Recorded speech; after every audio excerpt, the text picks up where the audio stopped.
ശബരിമല സ്വർണ്ണക്കൊള്ളക്കേസിനെ ചൊല്ലി നിയമസഭയിൽ ഭരണ പ്രതിപക്ഷാംഗങ്ങൾ നേർക്കുനേർ. ചോദ്യോത്തരവേളയിൽ പ്രതിപക്ഷ നേതാവ് മന്ത്രിമാരും പരസ്പരം പോർവിളിച്ചു. മന്ത്രിമാർക്ക് മൈക്ക് കിട്ടുമ്പോൾ സോണിയാഗാന്ധി അടക്കമുള്ള നേതാക്കളെ അപമാനിക്കുന്നുവെന്ന് പ്രതിപക്ഷ നേതാവ് ആരോപിച്ചു. സോണിയെ തെരുവിലിട്ട് തല്ലാൻ അവസരം നൽകിയത് കോൺഗ്രസ് ആണെന്ന് പി രാജീവ് മറുപടി നൽകി. പ്രതിഷേധം കടുപ്പിച്ചൊടുവിൽ പ്രതിപക്ഷം സഭ ബഹിഷ്കരിച്ചു. ചോദ്യോത്തരം ആരംഭിച്ച മുതൽ തന്നെ പ്രതിപക്ഷത്തിന്റെ പ്രതിഷേധം ആരംഭിച്ചു. മുഖ്യമന്ത്രി ഇന്നലെ തങ്ങളെക്കുറിച്ച് പറഞ്ഞത് വസ്തുതാവിരുദ്ധമാണെന്ന് വി.ഡി. സതീശൻ.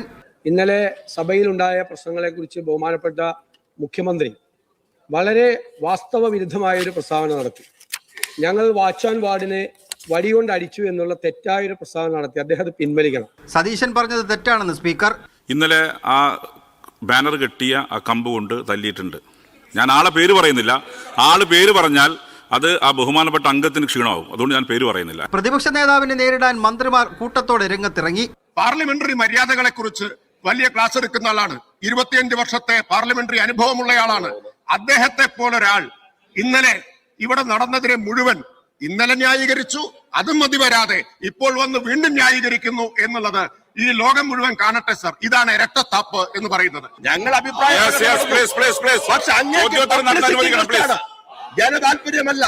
ഞാൻ വികാരത്തിനകത്ത് അടിപ്പെട്ട് കിടന്ന് നിലവെറ്റിയ അവസ്ഥയിലേക്ക് കേരളത്തിന്റെ പ്രതിപക്ഷ നേതാവ് മാറുമ്പോ ബഹുമാനപ്പെട്ട പ്രതിപക്ഷ നേതാവ് ആ കസേരയിൽ ഇരുന്നു കൊണ്ട് 5 മിനിറ്റ് കഴിയുമ്പോ സമരത്തിന്റെ വീര്യം വർദ്ധിപ്പിക്കുന്നതിന് വേണ്ടിയുള്ള നിർദ്ദേശം കൊടുത്തുകൊണ്ടിരിക്കുകയാണ്. സാർ, ഇത് അദ്ദേഹത്തിന്റെ അഭിപ്രായമില്ല. ഏതാവൊരു കനകോലു പ്ലാൻ ചെയ്ത് കൊടുത്ത സമരമാണ് സാർ ഇത്. പ്രതിഷേധം കടുപ്പിച്ച് പുറത്തിറങ്ങിയ പ്രതിപക്ഷം സഭാ കവാടത്തിലെത്തി. മന്ത്രിമാർക്ക് വി.ഡി. സതീശന്റെ മറുപടി അവിടെ വെച്ച്.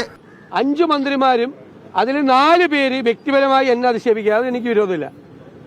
കാരണം അവർ എന്നെ സഹായിക്കാൻ തീരുമാനിച്ചാൽ ഞാൻ അതിനെങ്ങനെ നോ പറയുന്നു? അവർ നിരന്തരമായി വ്യക്തിപരമായി തേജോവധം ചെയ്യാണ്. സഭാ നടപടികളുമായി സഹകരിക്കാത്ത പ്രതിപക്ഷ നിലപാടിനെതിരെ നിയമസഭയിൽ പാർലമെന്ററി കാര്യമന്ത്രി എം.പി. രാജേഷ് പ്രമേയം കൊണ്ടുവന്നു.